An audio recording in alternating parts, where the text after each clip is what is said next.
আজকে পবিত্র শাওয়াল মাসের প্রথম রোজা রাখলাম, তাই আমার শ্বশুরবাড়ির পক্ষ থেকে আমার জন্য বিশেষ ইফতারের আয়োজন করেছেন। আলহামদুলিল্লাহ, আমি সত্যিই গর্বিত। এমন আদর্শ স্ত্রী ও শ্বশুরবাড়ির মানুষ পেয়ে সবাই উনাদের জন্য বেশি করে দোয়া করবেন ও চেষ্টা করবেন শাওয়াল মাসের ৬টি রোজা রাখার জন্য। হাদিসে বর্ণিত শাওয়াল মাসের ৬টি রোজা রাখা অত্যন্ত ফজিলতপূর্ণ একটি নফল ইবাদত। রমজান মাসের ফরজ রোজার পর শাওয়াল মাসে ৬টি রোজা রাখলে সারা বছর রোজা রাখার সওয়াব পাওয়া যায়।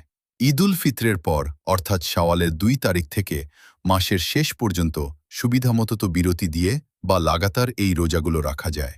ফজিলতুল্লাহ সাল্লাল্লাহু আলাইহি ওয়াসাল্লাম বলেছেন, যে ব্যক্তি রমজান মাসে রোজা রাখল এরপর শাওয়ালের ৬টি রোজা রাখল, সে যেন সারা বছরই রোজা রাখল। সহিহ মুসলিম।